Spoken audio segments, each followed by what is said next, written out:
Good morning बच्चों। सुबह सुबह मैं फिर से उपस्थित हूँ आपके लिए सोनका सा।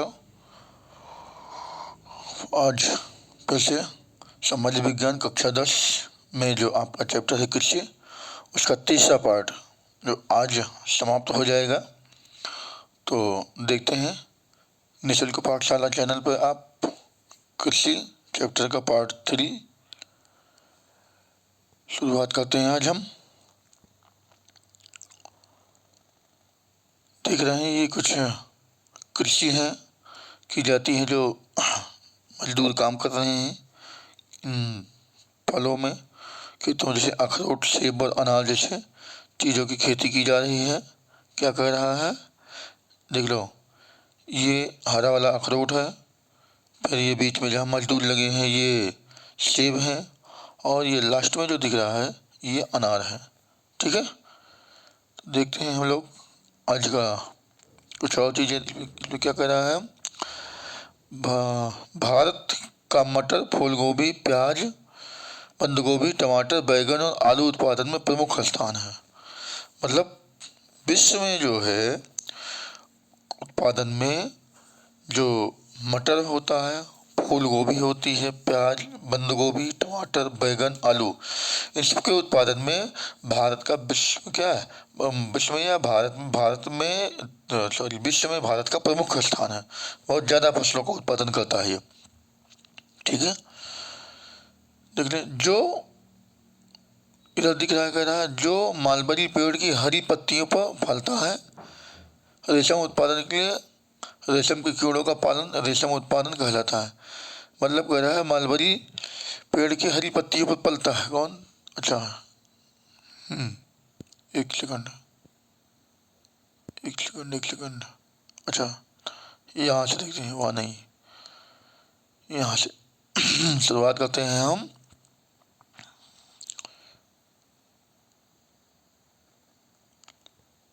खाद्य फसलें, सॉरी अखाद्य फसलें। अखाद्य फसलों में देखते हैं रबड़। रबड़ भूमध्य रेखीय क्षेत्र की फसल है, परंतु विशेष परिस्थितियों में उष्ण और उपोष्ण क्षेत्रों में भी उगाई जाती है। रबड़ कह रहा है तो रबड़ का एक पेड़ होता है। क्या होता है, पेड़ होता है, और वह पेड़ लंबा होता है। जैसे हमने यूकेलिप्टस या सफेदा का पेड़ देखते हैं, ऐसे लंबा होता है। और ये जो है भूमध्य रेखीय क्षेत्र में कह रहा है, गर्म जलवायु क्षेत्र में। भूमध्य रेखा की जलवायु कैसी होती है, गर्म। तो यह गर्म जलवायु प्रदेश में उगाई जाने वाली फसल है, यानी कि जहाँ तापमान भी ज़्यादा होता है और वर्षा भी 1 बजे के बाद या 2 बजे के बाद ज़्यादा होती है। डेली इन क्षेत्रों में क्या है, भूमध्य रेखीय क्षेत्र में वर्षा 2 बजे के आसपास, 2 से 4 बजे के आसपास खूब घनघोर वर्षा होगी, और यहाँ का तापमान भी ज़्यादा होता है। तो कह रहा है परंतु विशेष परिस्थितियों में उष्ण और उपोष्ण क्षेत्रों में भी उगाई जाती है। भूमध्य रेखीय क्षेत्र के अलावा जो गर्म प्रदेश है या कुछ ऐसे प्रदेश है जहाँ ठंडी और गर्मी का कुछ औसत होता है, ठंड कम पड़ती है, गर्मी ज़्यादा पड़ती है, ऐसे क्षेत्रों में भी उगाई जाने वाली फसल है। उष्ण और उपोष्ण दोनों जगह भी इस फसल का उत्पादन किया जाता है। और कह रहा है इसका 200 सेंटीमीटर से अधिक वर्षा, मैंने अभी बताया ना कि पानी इसके लिए ज़्यादा चाहिए, वर्षा ज़्यादा होती है यहाँ पर, तो 200 सेंटीमीटर से अधिक वर्षा और 25 सेल्सियस से अधिक तापमान वाली नम और आर्द्र जलवायु की आवश्यकता होती है। पानी भी ज़्यादा चाहिए और 25 सेंटीमीटर सेल्सियस से अधिक तापमान, गर्म तापमान चाहिए, गर्म जलवायु चाहिए इसके लिए। ठीक है, नम और आर्द्र नमी युक्त जलवायु होनी चाहिए। आर्द्र जन्म नम, जहाँ पे जलवायु में गर्म के साथ साथ नमी भी होनी चाहिए, जल की बूंदें भी उनमें होनी चाहिए, हवाओं में जैसे होती है ना। तो आर्द्र जलवायु की आवश्यकता होती है। ठीक है, रबड़ एक महत्वपूर्ण कच्चा माल है। क्या है, रबड़ एक महत्वपूर्ण कच्चा माल है जो उद्योगों में प्रयुक्त होता है, यानी उद्योगों में उपयोग में लाया जाता है। इसे मुख्य रूप से केरल, तमिलनाडु, कर्नाटक, अंडमान निकोबार द्वीप समूह और मेघालय में गारो पहाड़ियों में उगाया जाता है। कहाँ कहाँ बता रहा है? केरल, तमिलनाडु, कर्नाटक, अंडमान द्वीप समूह। देखो ये भूमध्य रेखा के आसपास के क्षेत्र है। वही जो भूमध्य रेखा हमने ऊपर पढ़ा है तो वही ये भूमध्य रेखा के आसपास का क्षेत्र है। ठीक है। और बस करा मेघालय में गारो पहाड़ियों में उगाया जाता है। तो इस पौधे को जो उगाते हैं, मैंने पहले बताया कि लंबा पेड़ होता है और यूकेलिप्टस से सफ़ेद रंग का होता है, पर जो है इस पेड़ को उगाते हैं और उसके बाद इस पेड़ में कुछ समय बाद इसके जो दूध होता है अंदर, इसके रस गाद जो बोली जाती है, रस, उसे निकालने के लिए एक समय बाद हल्का सा कट किया जाता है पेड़ में, हल्का सा कट करके मार के और किसी डब्बे वगैरह में, बर्तन वगैरह में इसके जो है दूध को निकाला जाता है। और फिर वह दूध को निकाल करके ले जाते हैं, कच्चा माल होता है तो उसे ले जाके उपयोग कहाँ लाया जाता है? जैसे आपका टायर बनता है गाड़ियों का, साइकिल का ट्यूब बनती है, प्लास्टिक के सामान बनते हैं उन सब चीज़ों में क्या होता है, इसे मिलाया जाता है। जो वस्तुएं तनने वाली होती हैं, ट्यूब को खींचो तनती है, फैलती है, टायर देखो फैलता है खींचो का, तो इन सब वस्तुओं में इसका उपयोग किया जाता है रबड़ का। ठीक है।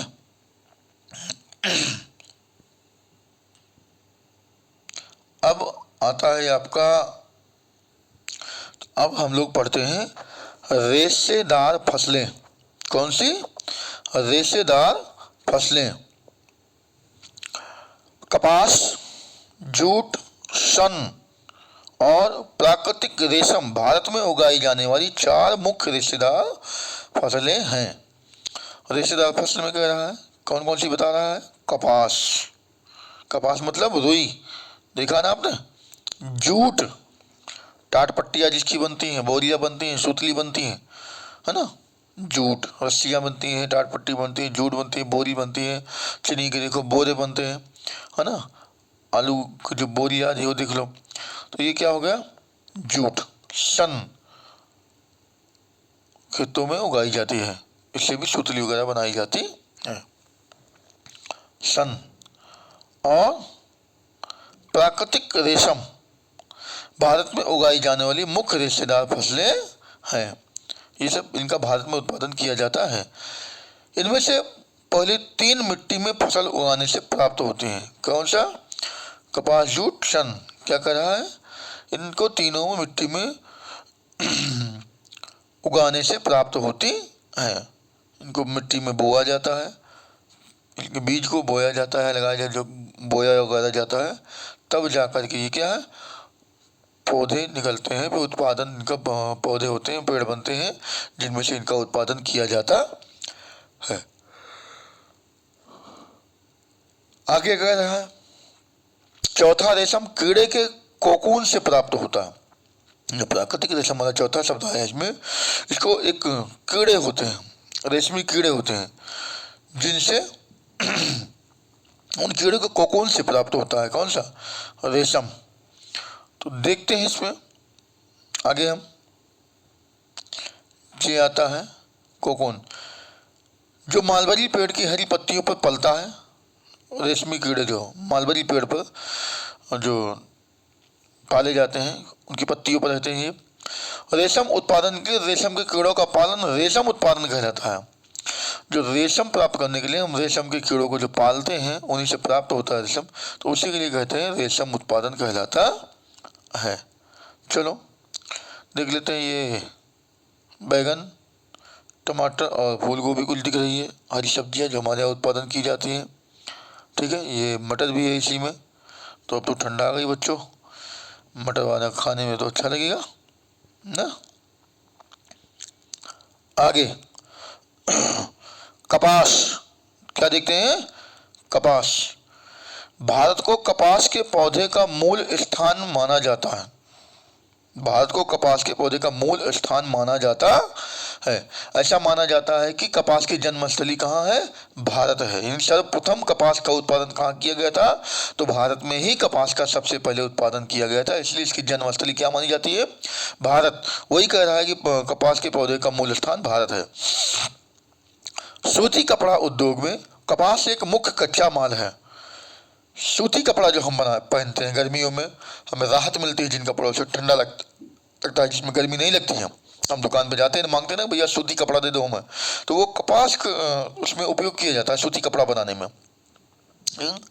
कपास उत्पादन में भारत का विश्व में चीन के बाद दूसरा स्थान है। यानी कि विश्व में सबसे ज्यादा कपास उत्पादन करने वाला जो राज्य है, देश है, वो कौन सा है? चीन। विश्व में सबसे ज्यादा कपास का उत्पादन करने वाला देश कौन सा है? चीन है। और विश्व में दूसरा सबसे ज्यादा कपास का उत्पादन करने वाला देश कौन सा है? तो भारत है। ठीक है, सबसे ज्यादा उत्पादन करने वाला विश्व में चीन और दूसरा भारत। ये ध्यान दीजिएगा, ये क्वेश्चन बनता है बच्चों हमेशा। चलिए, दक्कन पठार के शुष्कतर भागों में, किसमें? दक्कन पठार के शुष्कतर भागों में काली मृदा कपास उत्पादन के लिए उपयुक्त मानी जाती है। दक्कन पठार के शुष्कतर भागों में काली मिट्टी कपास उत्पादन के लिए उपयुक्त मानी जाती है। ऐसा कहा जाता है कि जो दक्कन का पठार है, प्रायद्वीपीय पठार में जो दक्कन का पठार पाया जाता है, उस दक्कन के पठार में ये कहा जाता है कि जो काली मिट्टी पाई जाती है, ज्वालामुखी से जो बनी हुई, ज्वालामुखी विस्फोट से, ज्वालामुखी विस्फोट के बाद बेसाल्टिक चट्टानों को टूट फूट के बिखर जाने की वजह से जो बनी हुई मिट्टी है, काली मिट्टी, उस काली मिट्टी में कहते हैं कि कपास का उत्पादन सबसे ज्यादा होता है। यानी कि ऐसा माना जाता है कि उस काली मिट्टी में कपास का उत्पादन सबसे ज्यादा होता है। ठीक है, आगे, इन फसल को उगाने के लिए उच्च तापमान, हल्की वर्षा या सिंचाई, 210 पाला रहित दिन और खिली धूप की आवश्यकता होती है। हाँ, और देखिए क्या कह रहा है, इस कपास की फसल को जो उत्पादन कर रहे हैं हम, इसके उत्पादन के लिए तापमान तो ज्यादा चाहिए, तापमान ज्यादा, यानी कि गर्म तापमान चाहिए, गर्म तापमान, गर्म जलवायु का पौधा है ना। हल्की वर्षा, मगर वर्षा क्या हो? कम होनी चाहिए, हल्की होनी चाहिए, मतलब कम वर्षा होनी चाहिए। या सिंचाई कम, हल्की वर्षा या सिंचाई कम, यानी वर्षा कम हो या सिंचाई की बहुत ज्यादा आवश्यकता नहीं होती है। और कह रहा 210 पाला रहित दिन, यानी कहने का मतलब है कि 210 दिन ऐसा हो जिसमें पाला ना पड़े, ठंड नहीं पड़े।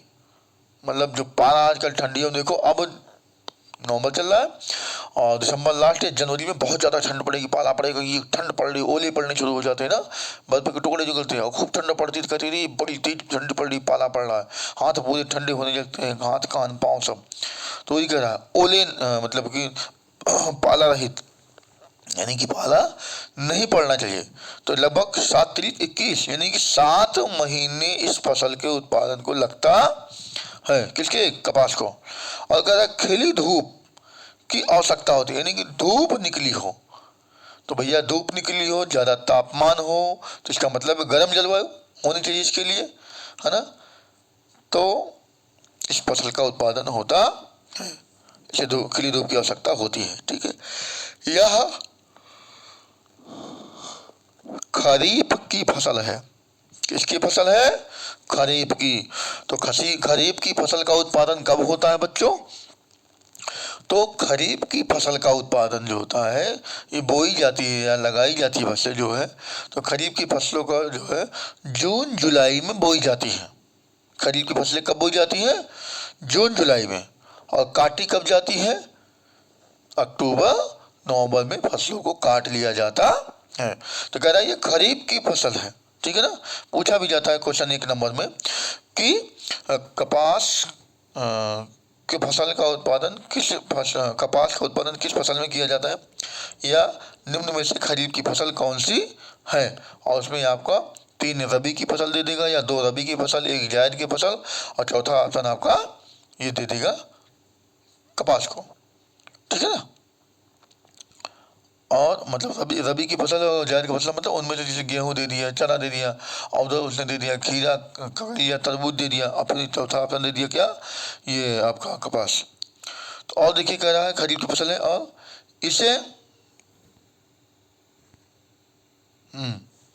तो ये अगला देखिए, और कह रहा है इसे, नेक्स्ट पेज पर देखेंगे,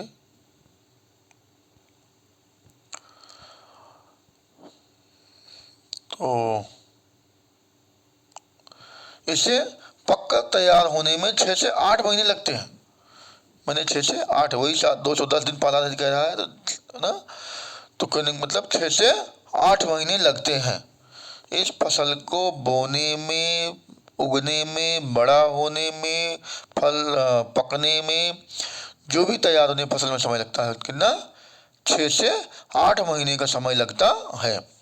महाराष्ट्र, गुजरात, आंध्र प्रदेश, हाँ आंध्र प्रदेश, मध्य प्रदेश, कर्नाटक, तेलंगाना, तमिलनाडु, पंजाब, हरियाणा और उत्तर प्रदेश, मतलब कहाँ कहाँ कह रहा है, महाराष्ट्र, गुजरात, मध्य प्रदेश, कर्नाटक, आंध्र प्रदेश, तेलंगाना, तमिलनाडु, पंजाब, हरियाणा और उत्तर प्रदेश कपास के मुख्य उत्पादक राज्य है। मतलब इस जितने राज्यों का नाम हमने लिया, यहाँ पर कपास का उत्पादन किया जाता है। ठीक है, चलो तो देखते हैं। और महाराष्ट्र और गुजरात जैसे राज्यों में सबसे ज़्यादा कपास का उत्पादन होता है, बाकी होना तो सब राज्यों में कपास का उत्पादन किया जाता है, जो बता दिया मैंने इधर 7-8 जो राज्यों के नाम मैंने बताया, 10 राज्य बताए हमने। देखते हैं अगली फसल का जो है आती है वो है जूट। अगली जो फसल है हमारी कौन सी है, जूट। अब जूट को सुनहरा रेशा कहा जाता है। क्या कहा जाता है, सुनहरा रेशा। किसको कहा जाता है, जूट को। जूट की फसल बाढ़ के मैदानों में जल निकास वाली उर्वरक मिट्टी में उगाई जाती है। कहने का मतलब है कि नवीन जलोढ़ मिट्टियां जहाँ होती है, देख लो, नवीन जलोढ़ मिट्टी जहाँ होगी वहाँ इसका उत्पादन होता है।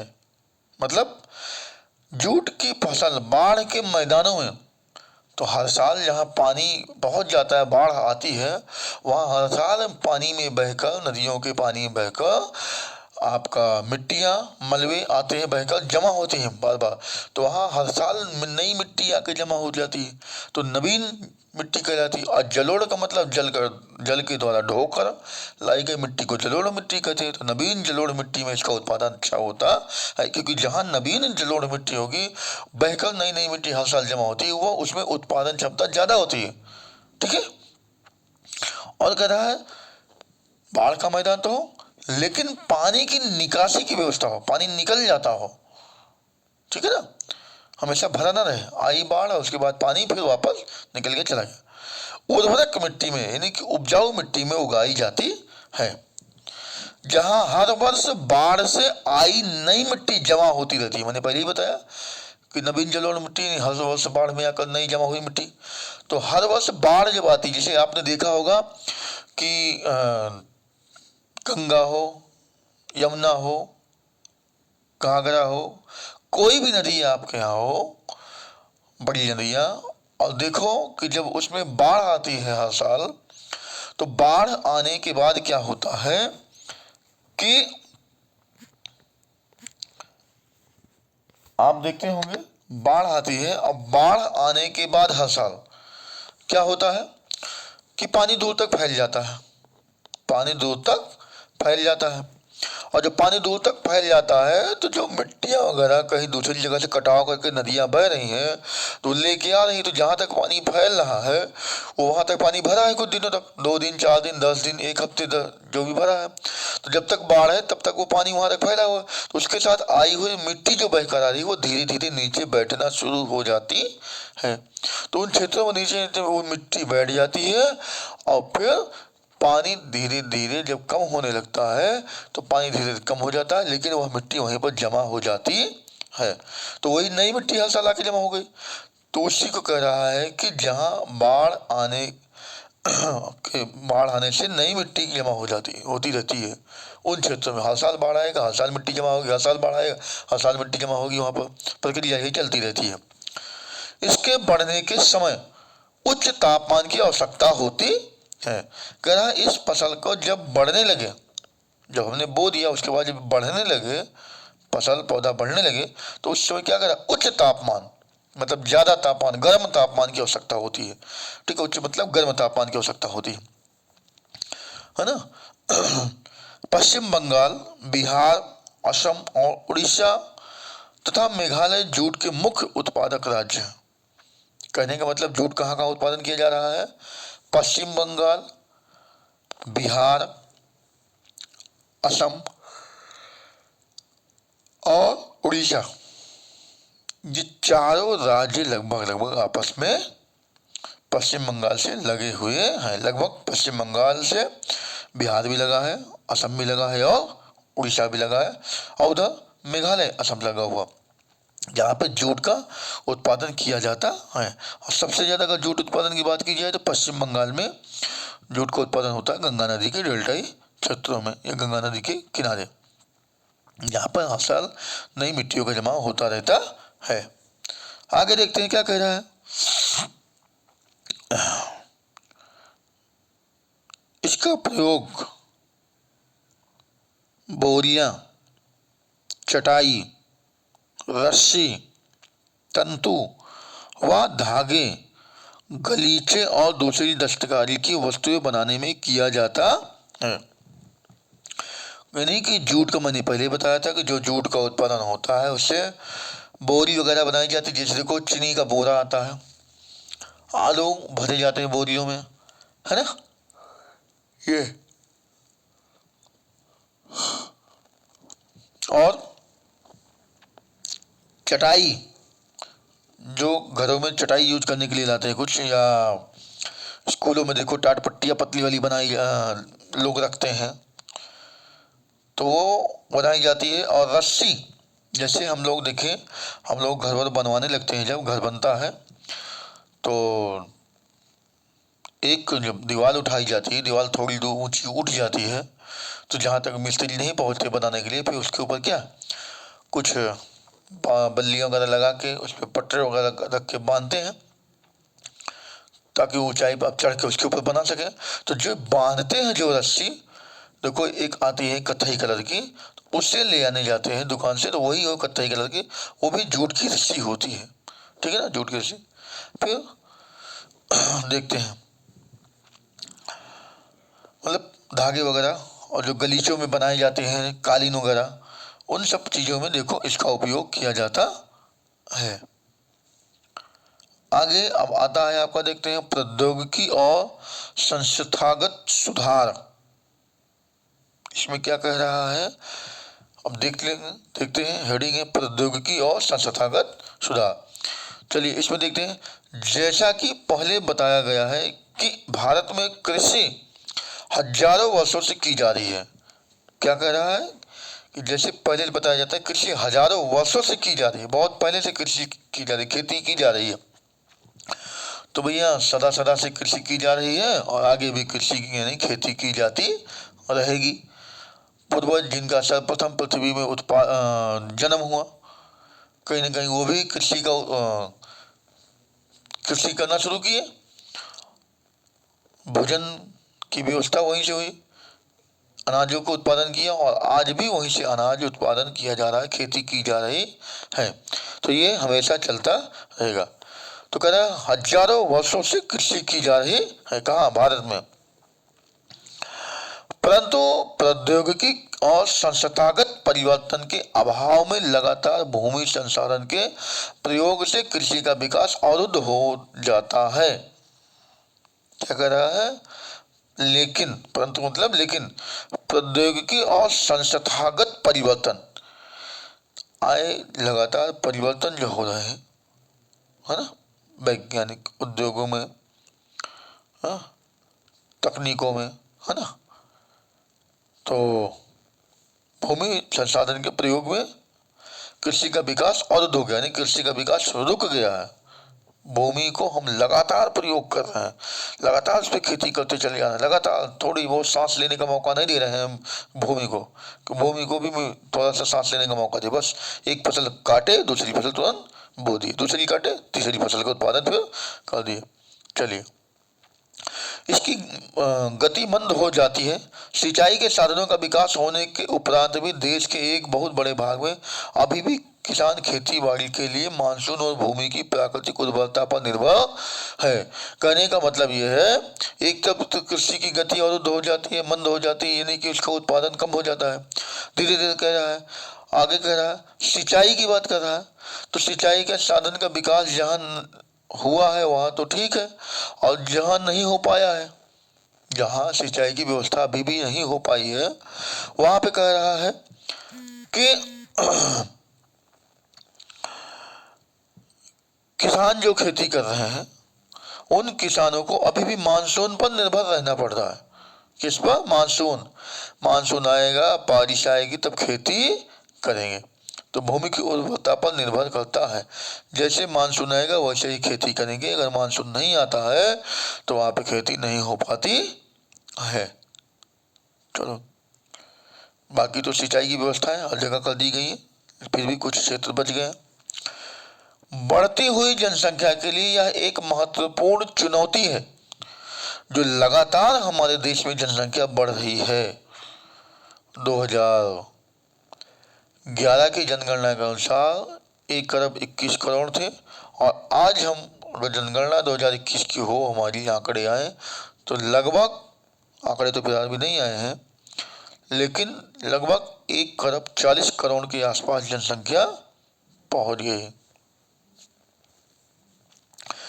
तो लगभग कहा जाए तो भारत हमारा जनसंख्या के मामले में पहले स्थान पर पहुंच गया, चीन को पछाड़कर। लेकिन अभी डाटा नहीं आया है, मतलब अच्छा, तो हम अभी चीन को ही देखते हैं कि वो पहले स्थान पे है, लेकिन भारत जनसंख्या के मामले में प्रथम स्थान पर पहुंच चुका है, ऐसा अनुमानतः कहा जाता है।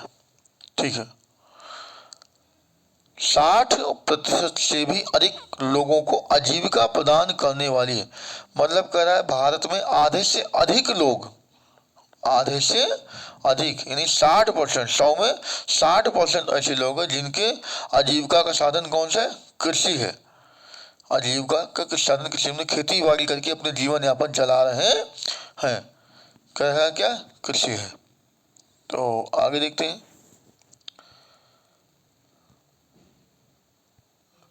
चलो, कह रहा है कुछ गंभीर तकनीकी एवं संस्थागत सुधार लाने की आवश्यकता है। जो 60% लोग कृषि कार्य कर रहे हैं उसमें सुधार लाने की, तकनीकी सुधार करने का मतलब नई चीजों का प्रयोग करने की जरूरत है, मशीनीकरण का सुधार लाने की जरूरत है। जैसे स्वतंत्रता के पश्चात देश में संस्थागत सुधार करने के लिए जोतों की चकबंदी, सहकारिता तथा जमींदारी आदि समाप्त करने की प्राथमिकता दी गई थी। कहने का मतलब है कृषि में सुधार करने के लिए थोड़ा सा नया परिवर्तन लाना है। जैसे कह रहा है, जब देश आज़ाद हुआ था, भारत स्वतंत्र हुआ था, आज़ाद हुआ था कब? 1947 में। उसके बाद देश में जो है संस्थागत सुधार क्या था कि जो जोत का आकार छोटा बड़ा, छोटे बड़े खेत थे उन्हें परिवर्तित किया गया, समान लाया गया, एक समान बनाया गया, चकबंदी की गई, जिनके खेत यहाँ वहाँ बिखरे थे उनके खेत एक जगह भी हो गए, है ना, जिनके खेत यहाँ वहाँ बिखरे थे एक हो गए, उनके खेतों को निर्धारित कर दिया गया। जैसे आसपास आ गए लोग, यहाँ वाले को वहाँ और वहाँ वाले को यहाँ, ऐसे परिवर्तित कर दिया गया, आसपास लोगों को खेत मिल गए।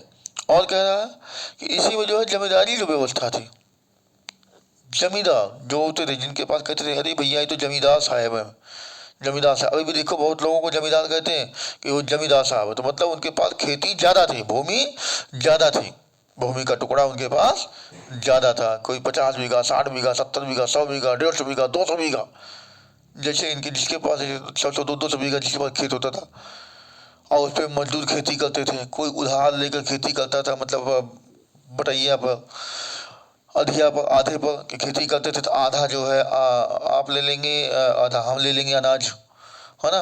और मजदूर से खेती करते थे, मजदूरों से खेती करवाते थे, है ना। तो वो जमींदार साहब थे।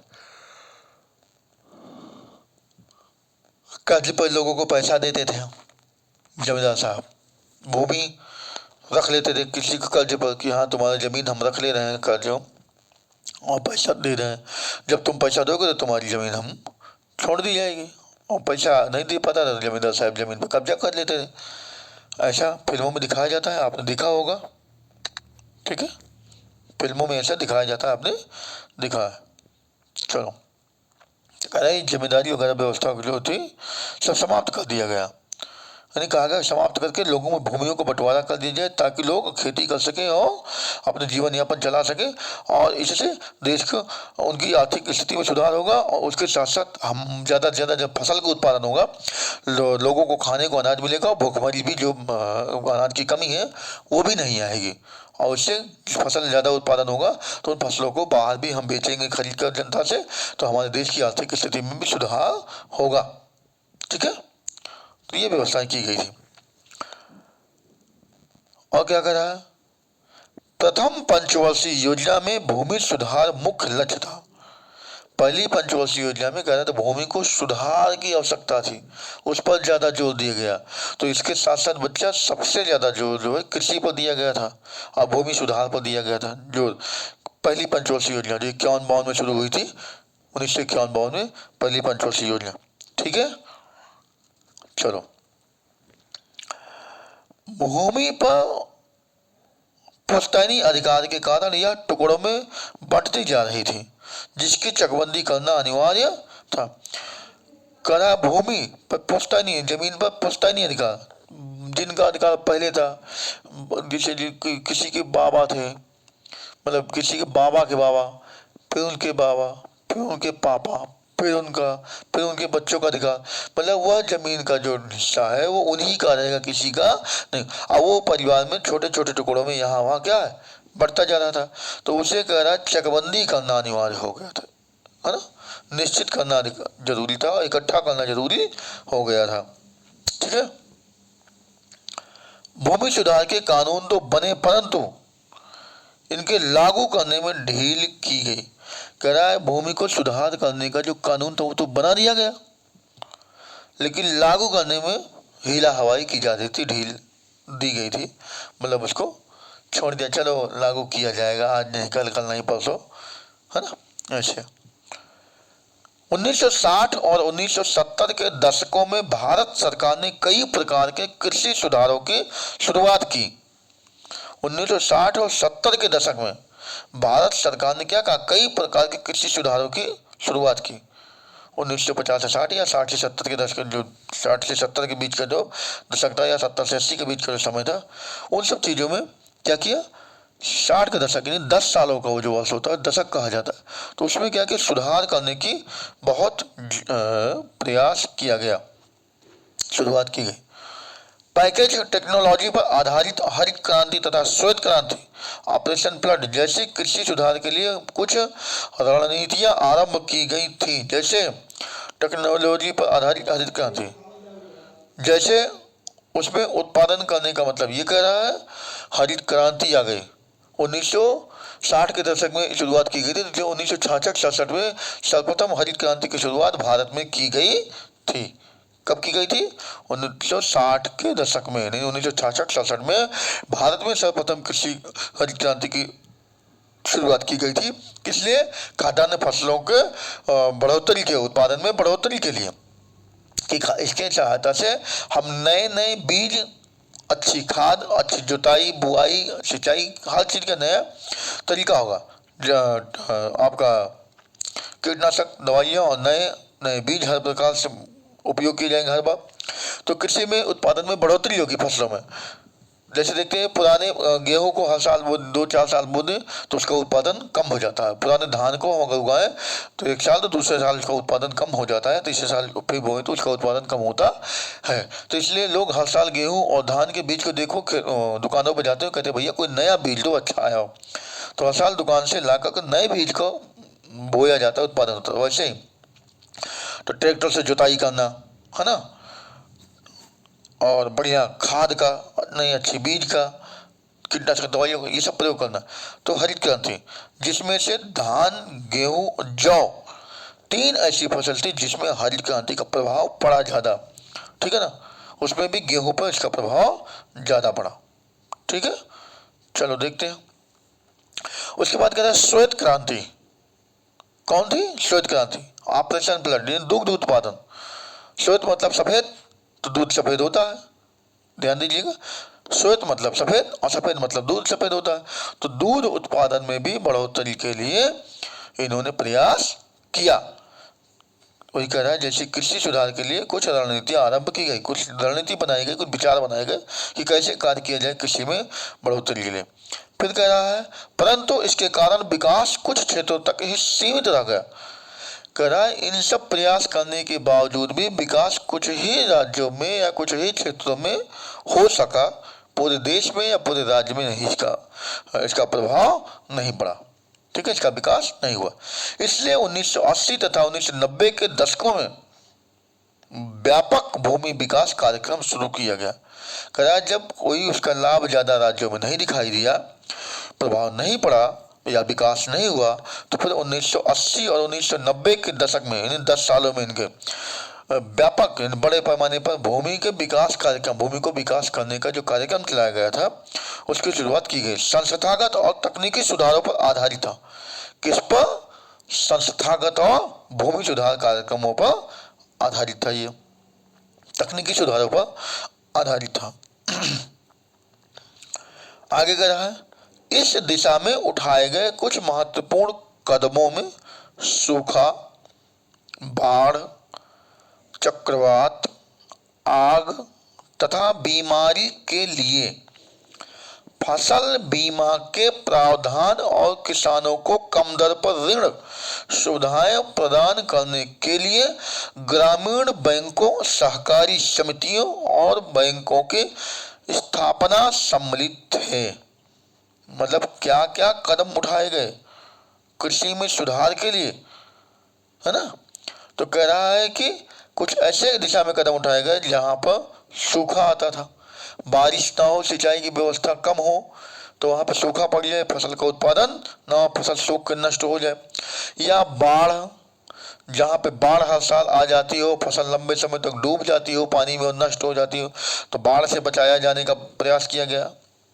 सूखाग्रस्त क्षेत्रों में सिंचाई की व्यवस्थाएं की गई, है ना, के लिए व्यवस्थाएं, सिंचाई की व्यवस्था के लिए प्रयास किया गया।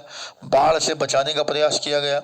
चक्रवात, आप देखते हैं चक्करदार हवाएं जो गोल गोल चलती हैं, ऊपर कहते बौड़ा आ गया, कुछ क्षेत्र में बौड़ा आ गया कहते हैं ना, तो हवाएं गोल गोल चलती हैं, नीचे से कागज पन्नी देखो ऊपर की उड़ने लगती है ना, तो चक्रवात बड़ी तेजी से, तेज हवाएं, कुल मिलाकर तेज हवाएं, भयानक हवाएं जो चलती हैं, है ना, अपने साथ बहुत सारी चीजें उड़ा के ले जाती हैं, तो वही चक्रवात। हवाएं जो तेज चलेगी, चक्रवात बड़ी तेज आएगा, तो फसलें क्या होगी, गिर जाती है, खराब हो जाती है, ठीक है ना। चलो, चक्रवात उष्णकटिबंधीय और शीतोष्णकटिबंधीय दोनों होता है, ठीक है ना, गर्म और ठंडी हवा जो चलती है। आग, कभी कभी देखते हैं आप फसलों में आग भी लग जाती है किसी कारणवश, है ना, तथा बीमारियां फसलों में हो जाती हैं। देखते हैं कीटनाशक दवाइयों का प्रयोग करते हैं धान और गेहूं में, नहीं कहते हैं कीड़े लग गए हैं धान में, है ना, जराई लग गई हैं गेहूं में, तो उनको हम फसलों में, और जो फसल हम देखते हैं सब्जियों में देख लेते हैं, भिंडी, लौकी, करेला, कद्दू, जो भी फसल उत्पादन करते हैं, टमाटर, उसमें भी कीड़े लग जाते हैं, तो उसमें भी दवाओं का छिड़काव किया जाता। और इसके लिए फसल बीमा, फसलों पर बीमा भी किया, जो बड़ी बड़ी फसलें उत्पादन की जा रही क्षेत्र में उनके लिए फसल पर बीमा का व्यवस्था की गई कि इन सब फसलों पर क्या किया जाए, बीमा किया जाए, फसल नष्ट हो जाएगी तो उनके ऊपर से सरकार के द्वारा कुछ न कुछ लाभ मिलेगा। और किसानों को कम दर पर ऋण, और जो बड़े बड़े कृषक हैं, किसान हैं, खेती करते हैं, उनके लिए क्या है, ऋण, यानी ब्याज पर पैसे बैंक द्वारा सुविधा उपलब्ध कराई गई कि पैसे मिलेंगे, ऋण मिलेंगे, बैंकों से ऋण ले सकते हैं या पैसा ले सकते हैं, है ना, कहते लोन ले लो भैया, है ना, चलो खेती पे पैसा मिल रहा है लोन ले लो, तो वही सब। तो इसके लिए कौन कौन से बैंक, ग्रामीण बैंक, सहकारी बैंक समितियों और बैंकों की स्थापना की। ऐसे ग्रामीण बैंक वगैरह जो सहकारी बैंक है वहाँ पर खेती के लिए लोन देने की व्यवस्था की गई, जो खासतौर से कृषक के लिए ही बनाई गई थी, खेतों के किसानों के लिए ही वो बैंक का निर्माण किया गया था। ठीक है।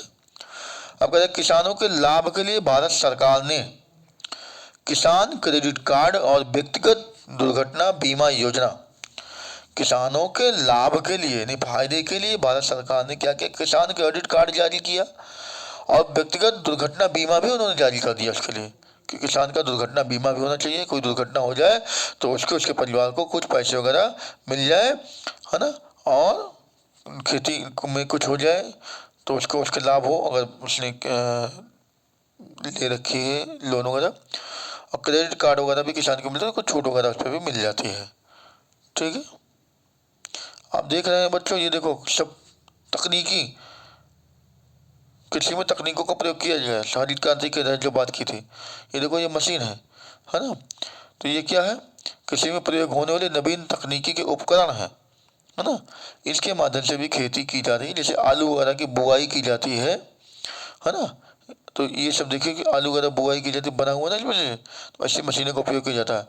अब देख लो ट्रैक्टर से जुताई की जा रही है, तो कृषि में यही तकनीकी सुधार हुआ है। जैसे पहले लोग हल से जुताई करते थे, किसी से हल से जुताई करते थे, अब फिर बाद में किससे जुताई करने लगे लोग, आ गए बाद में हलों के बाद हम जुताई करने किस पर,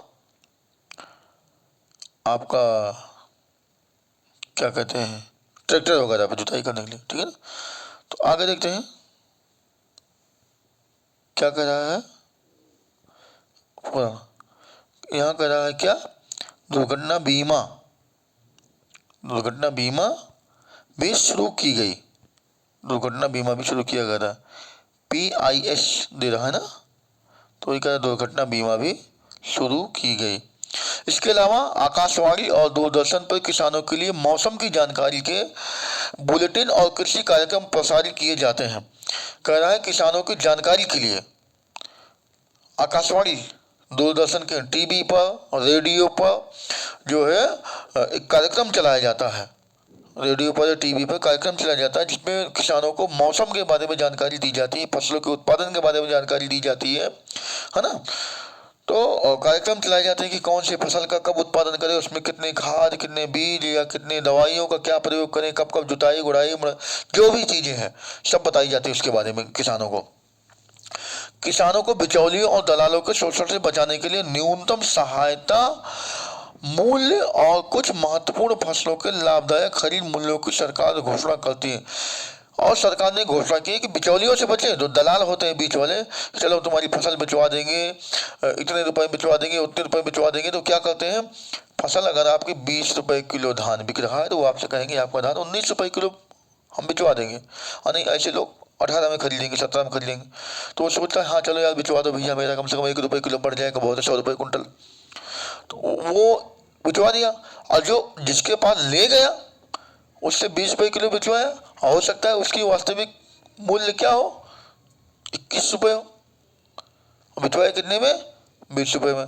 तो इधर से इनसे भी एक कुछ पैसे कमा लिया दलाली में, और उधर जिसकी जो खरीद रहा है फसल उससे भी, जिसकी फसल है उससे भी यानी किसान से भी, और जो खरीदने वाला उससे भी, दोनों से कुछ दलाली करके पैसे कमा लिए।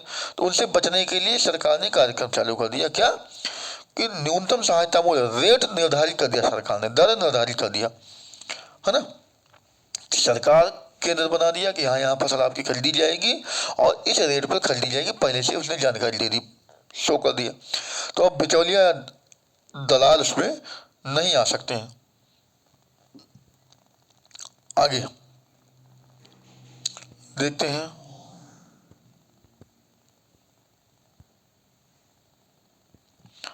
एक सेकंड, यहाँ क्या कह रहा है, भूदान ग्राम दान। महात्मा गांधी जी ने विनोबा भावे, जिन्होंने उनके सत्याग्रह में सबसे निष्ठावान सत्याग्रही की तरह भाग लिया था, विनोबा भावे थे महात्मा गांधी, विनोबा भावे क्या सत्याग्रह चलाया गया था, अपना आध्यात्मिक उत्तराधिकारी घोषित किया। और गांधी जी, महात्मा गांधी ने किसको, विनोबा भावे को उत्तराधिकारी घोषित किया। गांधी जी